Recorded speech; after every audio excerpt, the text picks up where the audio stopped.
Dear listener, have you ever had a complicated situation with someone you love? I'm not a relationship expert, but I sure have gone through a handful of ups and downs with my own relationships. So I invite you to join in the conversation in my podcast, Sincerely Yours, where we'll talk about the discreet things we do in relationships that harm us. Some may be hard to admit to ourselves, but that's the road to building healthy relationships. I hope to see you there. Sincerely yours, Maria.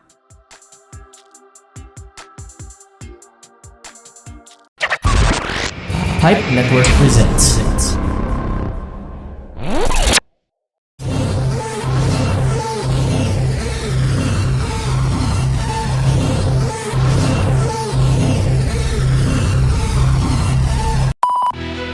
Welcome to your unfiltered Tagalog Wrestling Podcast. This is the LTG Show Podcast.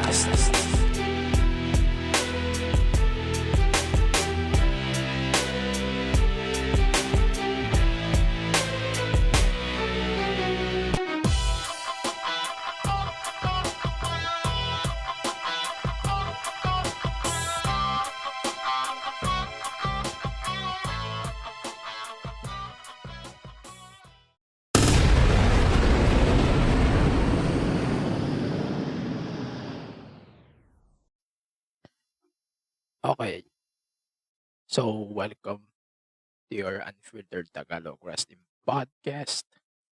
And this is the LTG Show Podcast, Wrestling Podcast.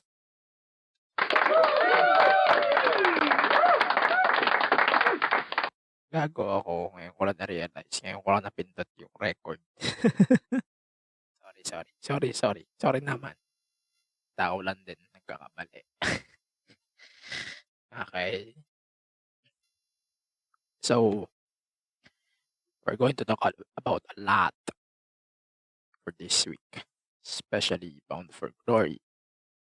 Bound for Glory is the biggest Impact event of the year, and this is my first Impact event in a while. Wow. Hindi rin ako makapaniwala that I'm going to do a Impact review once again. Wait, since Slammiversary. Hindi kasi ako masyado nanood ng Impact. Kasi hindi ko kailangan mag-look forward masyado sa mga shows nila until 2-3 weeks before Bound for Glory. Also, bago ko din maumpisahan, we're going to plug our newest podcast, the Attention to Detail podcast, where parang i-export lang natin yung mga commentaries natin from the main podcast. So, dito sa podcast na to. So, kung gusto nyo mag-follow doon, syempre follow nyo din Attention to Detail on Apple Podcast, Spotify, and on Google Podcast. Walang app yun. Unfortunately, walang app yun. Ayan, so for this week, we're going to talk about basically Bound for Glory and then ROH. Kung ano yung nangyari sa ROH. Yung kay Charlotte, tsaka kay Becky. And yung kay... Wait, I forgot one name. Pinifigure out ko pa si Greg Hamilton. So, yun. Basically, yun lang ang ating plate for this week. So, napifeel ko agad na hindi tatagal to ng 45-50 minutes. And yun na, mag-start na tayo. So, Impact, dito lang nagtagal ng 3 hours ha. Remember, di siya nagtagal ng 3 hours, which is a good thing for me. And sobrang bihiraan ng mga pay-per-views ng Impact na tumatagal ng 3 hours. So, it's a good stuff. So, kumpisa tayo sa Digital Media Championship. It's kind of unpopular opinion, but I love this championship rather than the Impact Championship. And then ang nanalo pa si Jordan Grace. So that's a good stuff for me.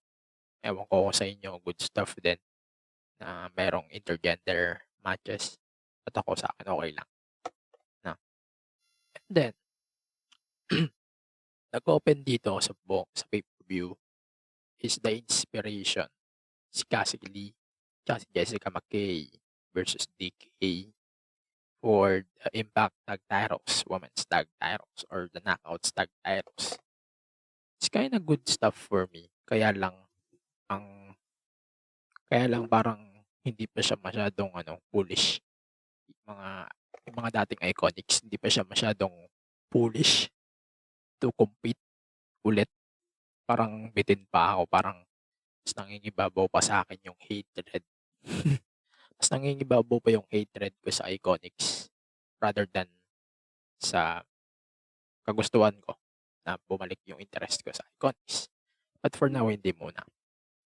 And then we got this triple threat three-way match for the X Division title. Trey Miguel versus El Fantasmo versus Steve Macklin. This is my match of the night in my opinion. Parang mas maganda lang yung mga more on good stuff na pakita dito. Unlike the main event, that's a good stuff din. Kaya lang, mas nangibabaw talaga to match-wise. Mas maganda to match-wise. And then, we got the Heath Slater, Heath and Rhino being violent by design in a match na kindly nag-cement na to sa team up ulit ni Heath tsaka ni Rhino. That's a good stuff for me. Na patapos na yung feud na to. So, that's a good stuff. And then, Moose beating Matt Cardona on the final match sa Collier Shot 20-man. With the winner can invoke anytime a championship match of their choosing. So, that's a good stuff for me. Kaya lang, di na rin nagtagal yung run. Mamaya natin i-explain sa kalahati itong show. So, and also we got the Good Brothers beating Venus and the Bullet Club. It's kinda disappointing kasi Bullet Club but Good Brothers pa din yung champions. And parang di na rin essential na champion sila kasi wala na rin naman yung partnership ng Impact with AEW. So it's kinda let down para sa akin tong stuff na to. But I love the match though. Problema lang is paano nila itatawid yung susunod na chapter. Kasi di ba wala na nga yung partnership with Impact and AEW. Medyo may hirapan talaga Impact dito unless makakuha sila ng talents from ROH. And then we got Mickey James beating Deonna Purrazzo for the Impact Knockouts title. I think this match is one of the best matches of the night. Not because of Mickey winning the match. I think this match is the match of the night. It's just because I love Deonna. Deonna making shit out of Mickey James, in my opinion. That's a good stuff. And I love it. And then finally, the main event, Josh Alexander beating Christian Cage for the Impact title. That's a plan C. The stuff is a good stuff for me. Alam mo yun na, tawag dito, sobrang memorable itong panalo na to. Kahit yung mga commentators naiyak na din on that stuff. Sila Matt Striker, si D'Lo Brown, naiyak na din sila. And ito na nga yung plot twist na Moose defeated Josh Alexander in less than 7 seconds to become your Impact champion. And that's a long overdue for me. That's a long overdue na sobrang tagal na din na di pa naging champion si Moose sa Impact. He's carrying Impact's back since the pandemic. And then di yung pa binibigyan ng championship. What a kind of coincidence is this? Nakakagago, di ba? So basically yun lang. Yun lang ang review ko for Bound for Glory. Not so big review. And bibigay ko na lang yung scores ko for Bound for Glory. Sabi ko nga, di ako masyadong nag-expect ng maganda. Pero wala, di ako binigo nito from start to finish. That's a good pay-per-view. And I wish na gawin pa ulit ito ng Impact. Kahit wala na yung ibang promotions. Wala, sa tingin ko kaya naman nila. Kaya lang parang sinasabi nila na hindi pa rin nila kaya. Ganun lumalabas. So sige, rate natin to. So Bound for Glory, the Knockouts Tag Titles, it's 2 out of 5. Exhibition is 4. The Hits Leader, Violent by Design, is 1 to 5. Call Your Shot, 3 out of 5. The Tag Titles 2. The Knockouts Women's Title is 3. The World Title is 4. Moose alone is 4. That's a good stuff for me. And, ayun, kung na-miss niyo yung Bound for Glory, panoorin niyo yung Impact. Probably after tong show, panoorin niyo, that's a good stuff din. Maganda din yung mga stuff ni Moose on Impact right now. And kahit wala na siguro mga Impact talents, I think pwede ko sabihin na maganda pa din ang Impact. Yun. So, move on na tayo. So, let's start with the NXT 2.0 Halloween Havoc bago tayo mag-commercial break. Is ka na, medyo i-recap lang natin kung ano yung mga nangyari. I'm not going to do a big podcast. I'm not going to do a big stuff. Nga, maba pa to, sana hindi. Ayun, so let's start with the Stairway to Hell ladder match for the NXT Women's Tag Titles. For me, Toxic Attraction winning all of the belts. It makes sense for me because sila na yung parang na-build para maging future ng NXT 2.0. Regardless kay Mandy Rose na madaming haters na sinasabi na maganda lang si Mandy kaya champion. Wala. Fuck that. Sobrang impressed ako sa improvement ni Mandy Rose. Sana magtuloy-tuloy pa yun. I swear. Dagdag mo pa yun sila JC Jane, Gigi Dolan. Sobrang nagustuhan ko yung moment na to. I swear. Sobrang solid. Lalo na yung spot ni Iyo during the patapos na yung laban. Alam mo yun, sobrang ganda ng spot na yun. Although, get well Iyo kung grabe nangyari. Sana okay lang si Iyo dito. My opinion. And then, ito na, speaking of Mandy Rose, let's talk about that moment immediately na agad. Kasi sa tingin ko yung kay Mandy, it makes sense. Kasi siya yung siya na yung ino-overdo. And siya na rin yung overdue na champion right now sa NXT. Tagal niya sa NXT, matagal siya sa main roster, tapos di niya pa ginagawang champion. That's an insult for me. And the finish, yung may nag-assault kay Raquel from behind. And then, following the bicycle kick, that's a good stuff for me. That's the biggest moment of Mandy Rose, no doubt about it.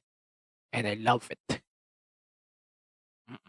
I love the moment na sobrang tuwan-tuwa yung tao. That's a good match for me siguro. Next week ko na lang i-rate. Pero I can say na tong paghawak nga ni Mandy ngayon, sana mag-improve pa siya. Mag-improve pa siya ng konti. Si Gonzalez naman, I love the Gonzalez stuff. Sana magtuloy-tuloy to. And yun. So, Solo Sikoa just made his debut on NXT 2.0 and also the Carmelo Hayes segment. That's a good stuff for me. And then the Lumberjack or Lantern NXT Tag Titles match. For me, ito yung unexpected win. Sobrang unexpected na to. Yung panalo ng Imperium dito, sobrang unexpected. And parang I can say na, tawag ba dito? Ito yung nag-save sa night na to, yung mga pangit na parts ng gabi na to. Ito yung nag-save for me. Finally, the main event, Tommaso Ciampa beating Braun Breaker in a fantastic main event match of the evening. It's kaya na nag-look forward din ako na baka si Braun Breaker pa yung makatalo kay Ciampa in the future, but no, hindi yung mangyayari ngayon. Parang ang goal dito ni Ciampa is to be a gatekeeper. And I love it, to be honest. Sobrang nagustuhan ko to. And kung may appropriate na nga na makakatalo kay Ciampa, wala pa ako masasabi kasi. Pero maasa rin ako ng matino-tinong run for Ciampa. And sana hindi siya biguin, no, sa main roster. So, yeah, basically yun lang ang ating review for NXT 2.0 Halloween Havoc. And we're going to take a break. And when we come back, tayo ay magtatanong na tayo sa main roster shows, Raw, SmackDown. And pag-usapan na din natin yung kay Greg Hamilton and sa ROH, Dynamite, AEW, and more stuff. So yeah, we're going to take a break. And when we come back, and for now, let's check our other podcast here on Pipe Network. Gusto niyo bang malaman kung paano kami nakikipag-collab sa mga brands in the MT Show podcast? We use Podmetrics, the easiest way to monetize your podcast. If meron kang podcast, sign up now at podmetrics.co and use my code DMTGShowPod to get full control on how you monetize your show regarding of its size. Again, sign up now at podmetrics.co and use my code DMTGShowPod. If you're an advertiser who wants to collab with us, head on over to advertiser.podmetrics.co and fill up the form. Again, Podmetrics, the easiest way to monetize your podcast. So, yeah, we're back. Unang-una nga pala, sorry pala sa boses ko, medyo hindi maganda yung boses ko ngayon. Kung ako nangyari sa akin, kumain lang naman ako ng ice cream. Tapos, wala na.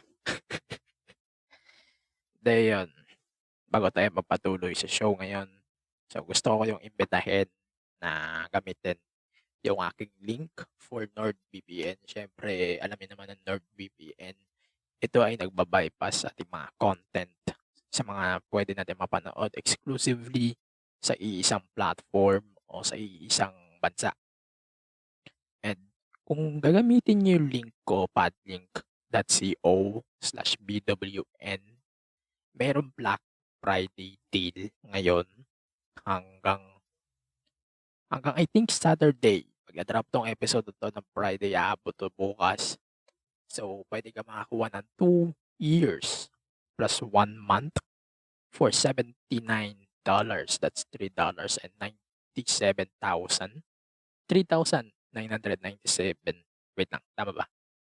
3,097. Wait lang, ang gulo-gulo. Teka. 3,970 pesos. Sa pesos. That's a pretty good deal para sa Black Friday ngayon taon. So, abangan nyo. And i-grab nyo na agad yung opportunity. Please use my links. NordVPN, padlink.co/BWN. Also, if you want to shop on Lazada, please use my links. Lalo na sa darating na payday sale ng Lazada. So, that's padlink.co/6GS. Hindi ka lang nakatulong sa akin, nakatulong ka din sa show. So, please use my links on the description below. So, ito na. Pabalikan tayo sa regular programming. And we're going to talk about SmackDown. Let's start with SmackDown, the fall of Crown Jewel. It's kind of basic for me. Ito. First 3 minutes of this week's SmackDown is so good, in my opinion, na nagkaroon ng rampage, ng carnage si Brock Lesnar. That's a good stuff for me. And alam niyo yun na, wow, grabe. That's one of the best segments of the year. No doubt about it. Sa tingin ko, ito na yun eh. Ito na yung best segment of the year. Dagdag mo pa yung mga appearances ni Brock. Grabe. That's a good stuff for me. I love how they treated Brock on this one. And ano mo yun na, winide yung platform ni Brock dito. And lalo siyang lumakas. Sabihin natin na talo. Natalo si Brock sa Crown Jewel. Di malinis yung talo. So, it's kinda makes sense for me. So, let's move on to the Kofi and Saberwood segment last week. And parang, I can say sobrang underwhelming pa yung run niya sa akin. Unlike Selena, mamaya pag-usapan natin si Selena. I love that stuff. And, abangan pa natin. Sabi ko lang, abangan pa natin ng konti yung mga gagawin ng New Day dito. And then we got Hit Row. Naalala ko din palang Hit Row. Kaya lang, ang problema ko nagbago. Nagbago yung hugis ng Hit Row. So, in this case, si Swerve tsaka si Ashante ngayon ay tag team na. Si Top Dollar, yun na yung main star ngayon. I love the stuff right now. Kaya lang parang mali yung ginawa nila na ngayon. Sobrang mali. For me, I wish na gamitin to ng maayos sa main roster. And makakaano talaga ako. Asa ako na magandang decision, magandang run in the future. Then let's move on to Corbin and Nakamura. Ang gusto ko kay Corbin dito is, alam mo yun, na naging challenger na siya for the IC. That's a good stuff. Hindi yun man pwede sabihin na hindi siya interesting. Na ito, if idadrop niyo yung Tyro ni Shinsuke at this point, it makes sense, to be honest. Parang ito na yung treasure ng 'di ba? Naalala niyo yung nung August na sobrang hirap ni Corbin. Ito na yung naging gem, parang ganun. Parang ending moment ng gabi, no? And finally, the main event of the evening. I hate to talk about this too early, but sige, sama rin natin to. So, we got the championship exchange. One of the worst segments of the show. Mamaya may ATD tayo talking about this segment more mas mahaba na pag-uusap. So, basically yung nangyari dito is simply swap the titles, go to their respective brands. I hate the idea, I hate the concept, I hate everything. What's going on? That's bullshit. Mamaya magkakaroon tayo ng ATD nga, like what I said, after ng ating second commercial break. Siguro, yun na yung abangan nyo. And mas lalaliman ko yung commentary on this championship thing na nangyari sa SmackDown. So, it's kinda BS for me. And siguro naman sa lahat BS din to. wala naman kontra dito na sobrang BS. And sobrang BS naman talaga in general eh, 'di ba?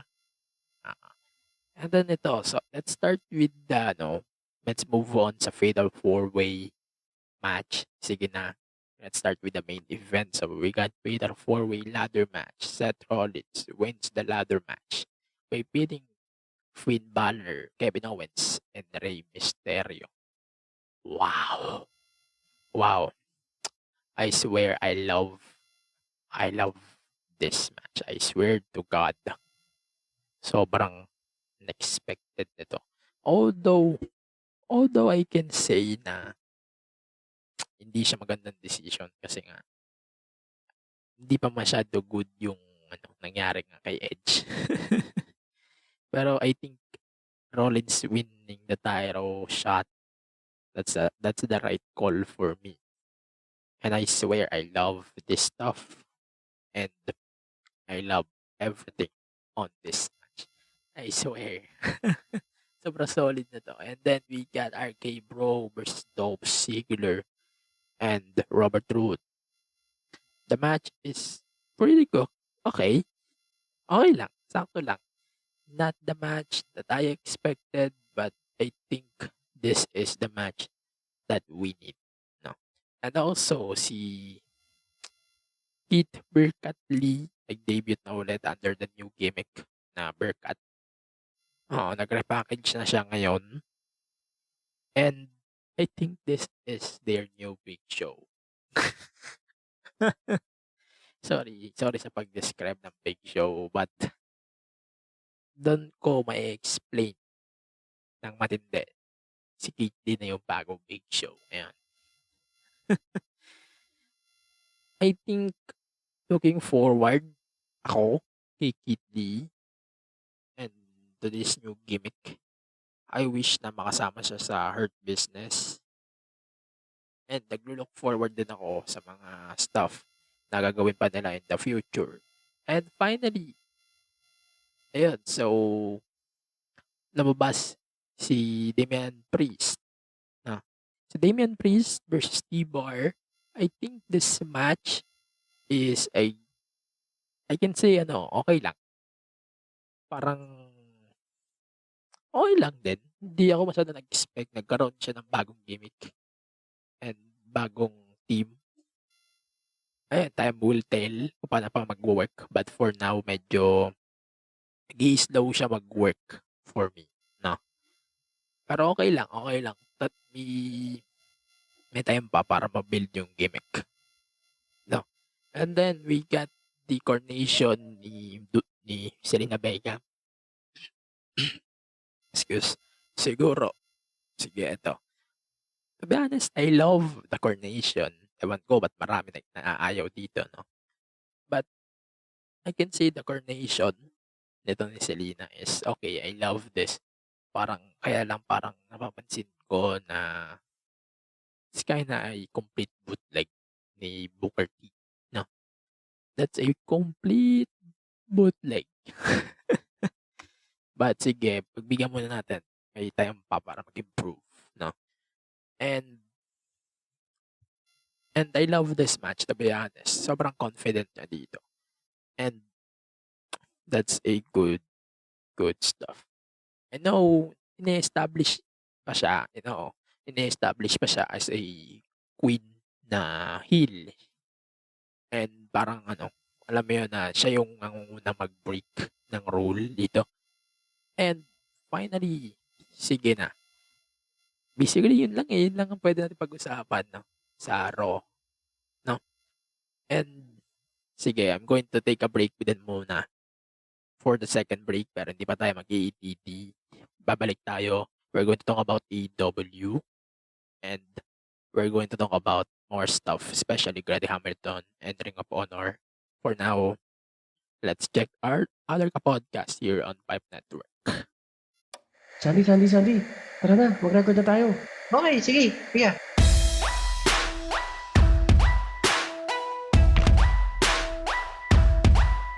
This is 480 TV Pod. The 482nd TV After Show Podcast. This season, we are going to talk about the Falcon and Winter Soldier. Tune in every Sundays wherever you get your podcast 480 TV Pod. from Pipe Network. Sige na, manood ka na. Diyan ka naman magaling. So we're back. That's a unexpected stuff. Sobrang unexpected na po siya. So bakit pila yung chat mo? Sige na. So, balik tayo. So, we need to talk about Dynamite and ano pa ba? Wala na sa Raw. So, we need to talk about Dynamite. So, we're going to talk about Dynamite right now. So, let's start with the best stuff of the show. So, we got Jon Moxley. Dude, I love this new Jon Moxley.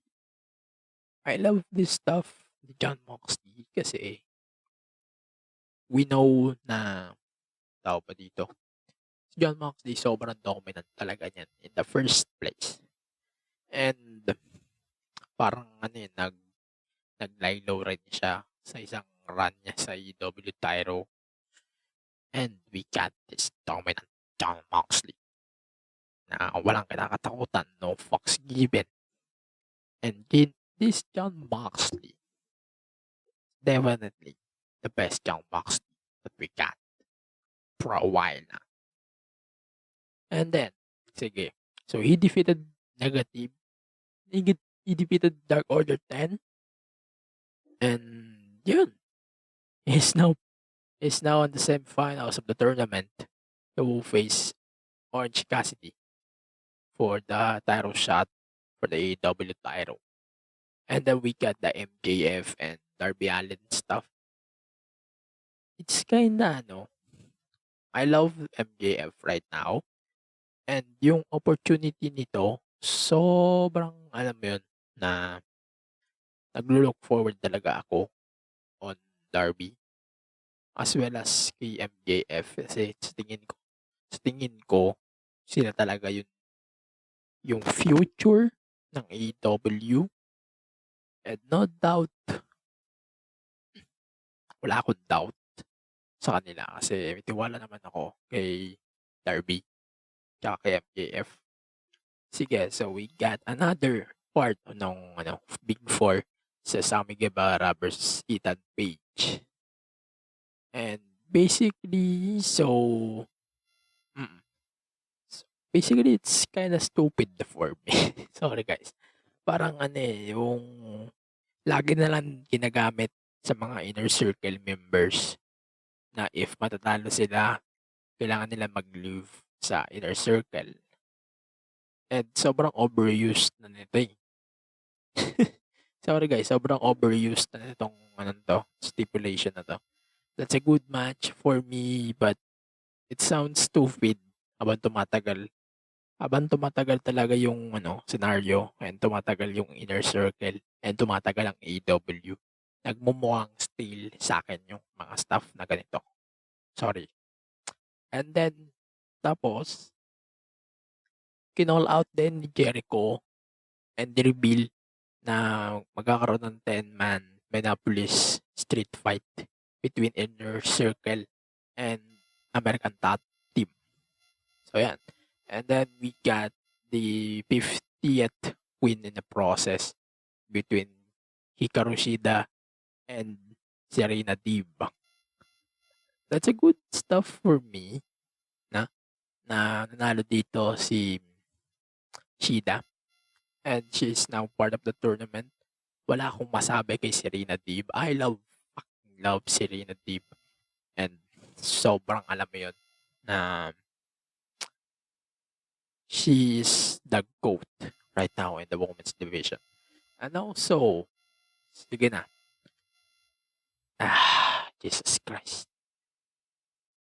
Kailan ba natin makikita si Cody? Kailan ba tayo makikita ng AEW show na hindi nagpa-promo si Cody?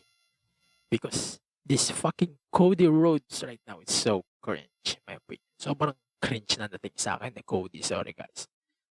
And habang tumatagal, nawawala na rin yung pasensya ko sa AEW because of Cody and his booking.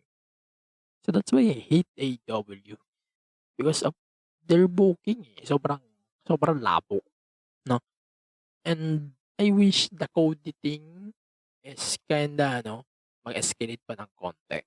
Habang tumatagal, they're going to build Cody leading to his heel turn moving forward. And it's gonna be interesting for me. And then also, sige ito, parang, so it's gonna be a 8-man tag, Dark Order versus the Elite. I think this match is sobrang alam mo yun ang ganda nito. And nag-excel sila sa mga multi-tag man match. And I swear, ito yung example na mga good shit matches. Yung pagpasok ni Hangman dito, that's a good timing. Kasi Halloween. Kasi nga Halloween. And also, parang alam mo yun na pag-atake niya sa the Elite ni Hangman, that's a good stuff for me. Sobrang ganda ng timing niya dito. Sobrang ganda ng timing niya. Sobrang ganda ng pasok niya dito. And sige, ano ba? We need to talk about the Greg Hamilton stuff and the Ring of Honor stuff. Kasi naglabas din ng statement ang Ring of Honor. Sige, unahin na natin ang Ring of Honor. So, Ring of Honor is very important kasi ito yung isa sa mga napanood ko outside of WWE. So, check natin Ring of Honor. Sige. So, ito na nga. Nagkaroon o naglabas ng statement ang Ring of Honor about their future. Basically, their future for Ring of Honor. We're going to read the statement though. So, throughout the pandemic, our top priority was to keep everyone healthy and safe. And despite not producing any live events over 18 months, we're able to keep everyone fully contracted.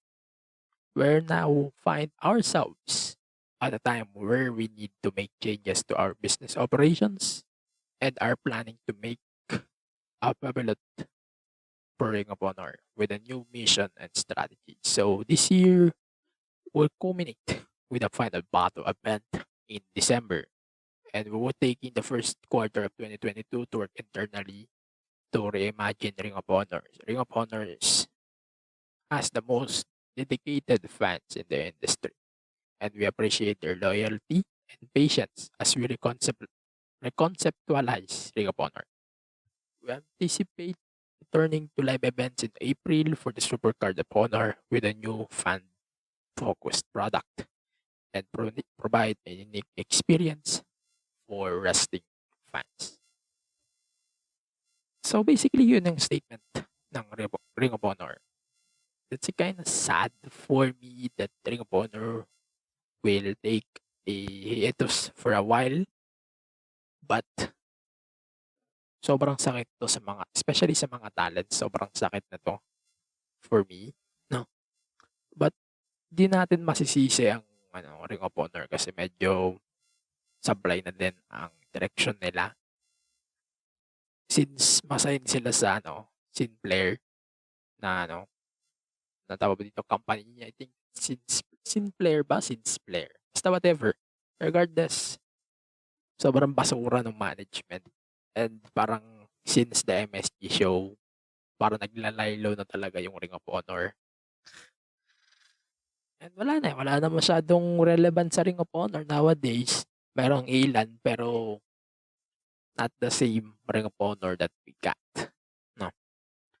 So yeah, I feel bad for the talents of Ring of Honor and I wish na may makabalik pa sila. And may makabalik pa sa kanila after nung April.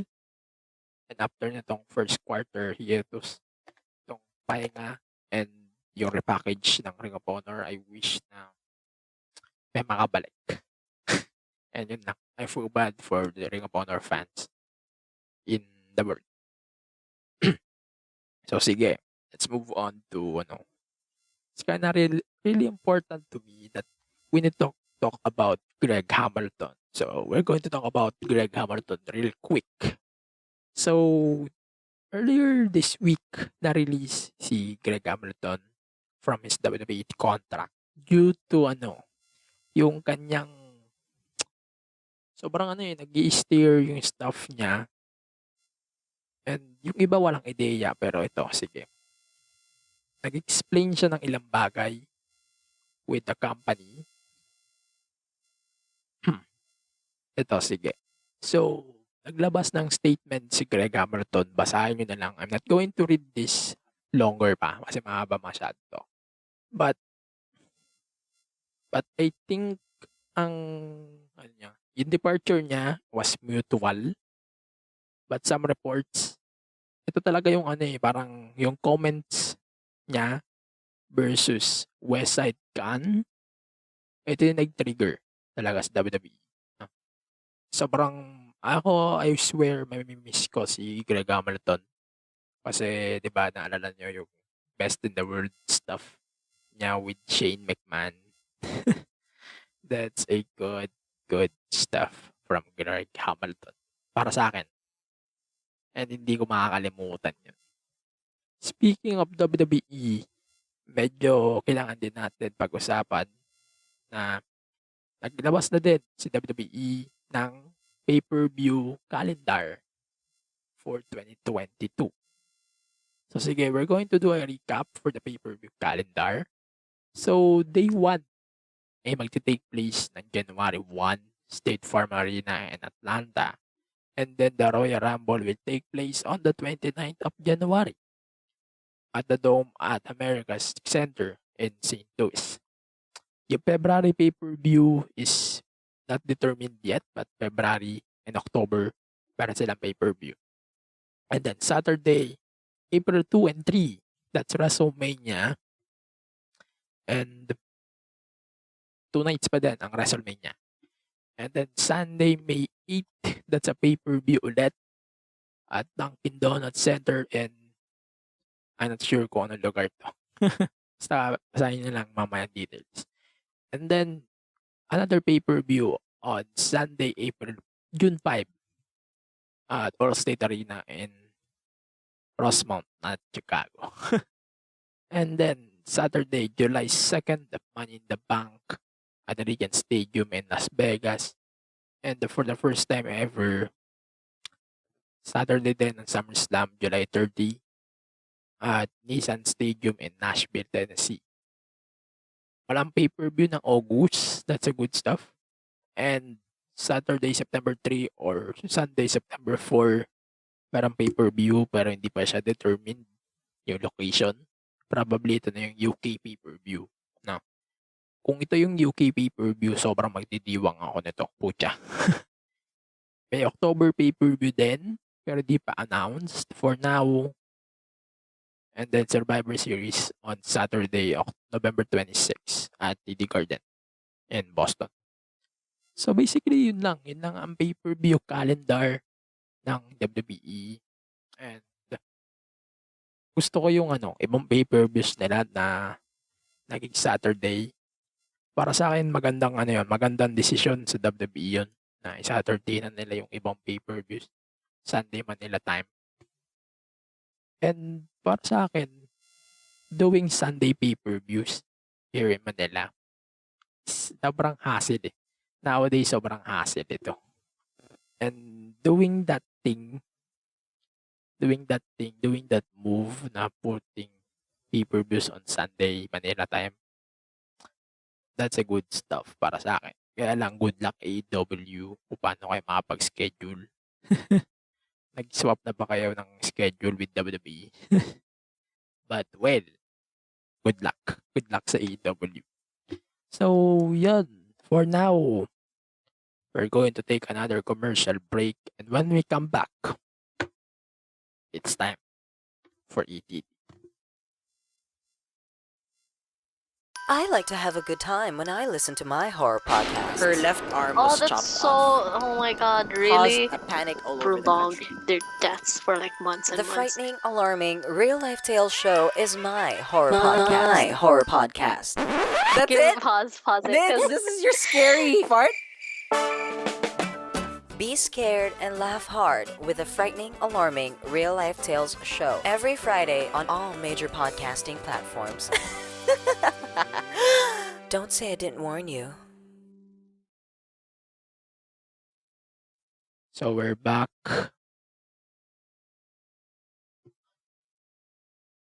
Attention to detail. Bagyo at lindol.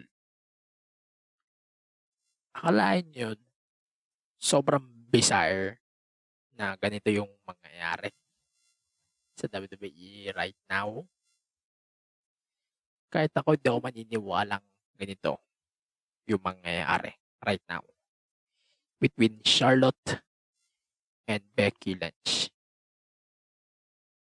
In my point of view, sobrang nakakaaning na ilagay o maggawa ng isang title swap regardless on who the champion is. Hindi siya magandang ideya at all for wrestling. And ewan ko sino ba nag-conceptualize ng mga ganitong gimmick. And forever na hindi siya mag-work sa wrestling, lalo na dalawang ego yung pinaglaban mo right now. And ito na yung naging bunga. Charlotte and Becky. Two of the biggest egos. Sabi ko nga, ulan, bagyo, at lindol na pagsama nyo sa isang problema. Let's start the context here. Kasi 'di ba naalala nyo na pinag-opposite nila yung mga current champions nila. So Charlotte to SmackDown, the current Raw Women's Champion on that time, to SmackDown, and then Becky Lynch, the current SmackDown Women's Champion, to Raw. And to conceptualize everything, what happened on that pay-per-view, bibigyan ko kayo ng simpleng summary. So si Charlotte apparently nagbigay ng ideya sa WWE na she wants to drop the belt on Bianca Belair. But unfortunately, syempre, nireject yun ni Vince. And syempre, si Charlotte din, nag-voice din siya ng niya kasi ayaw niya din masira yung character niya and reputation niya as champion. So, yun ang iniiwasan ni Charlotte. Nakukuha ko yung point niya. And hindi ko siya masisisi if nireject niya talaga yung deal na to. Ang makipag-title swap. And Vince McMahon, of course, the biggest ego in the company. Hindi niya papayagan yung ganun. So, they have no choice but to do this title swap bullshit. And, yun na nga. Doon tayo sa SmackDown. Nagkaroon na nga ng championship swap. And, we got this big disappointment. Ewan ko. Ito na ba talaga yung future ng championships niya? Sinisira ng ganitong way of changing hands yung reputation ng championship and reputation of the company. OA na kung OA. Pero totoo to. For real. Kasi hindi po laruan ng mga championship. And hindi na nila ginawa to for the first time. Nagawa na nila to exactly the same last year. But the difference is, hindi ikaw yung naglaban last year. This year, malala yung ego na naglaban. And sorry my friends, but that's a big disappointment. Na hindi ma-explain kahit sino man. Hindi lang ako, hindi lang yung mga kilala kong nagko-commentary din. But this thing is sobrang ridiculous. Almost everybody is just disappointed on that idea na Tyro swap. Like, what the fuck? Do you think na we're going to allow that to happen? Give me a break. And yun nga, pagkatapos ng nangyari sa SmackDown, so according sa mga sources natin, nagkaroon nga ng concern si Charlotte. Nagkaroon siya ng concern dahil, di ba nga, mag-disaster na nga yung nangyari. Nag-lead ito sa pag-off script niya. And nagkaroon ng alitan backstage between Charlotte and Becky. And napilitan na siya i-escort out of the arena. And then, Wall Taylor from Fightful, I guess, hindi ko tanda ako ng provider, sabi na yung reputation of being difficult behind the scenes and yung talents, ayaw na rin makipag-work with Charlotte, so I feel bad for that. And may nababasa din tayo na halos si Sonya parang gusto na rin patulan si Charlotte pero iniwasan yung patulan kasi reputation nila yung masisira dito. Alam naman nila yun. And then, sige, yung blame about this segment is obviously on Charlotte. And yung instances nga nito, parang nakikita natin na mauulit yung hit. Yung nangyari behind the scenes with Nia Jax. And, meron din siya mga kakampi backstage. But, parang ang goal kasi ng iba dyan is to pull her out of her contract. And that's stupid in my point of view. Parang they're throwing somebody out of her contract. Sobrang labo nun for me. And sabi nga, meron nagsasabi na they will keep their eyes on Charlotte, especially this Friday and moving forward. And that's a pretty disappointment and disappointing for me. Hi. Blame Vince McMahon for this fucking disaster that he did. For now, I can say that this is the part 1 of the title exchange disaster. Once na magkaroon tayo ng development on this stuff, maybe we're going to do a part 2 of this ATD.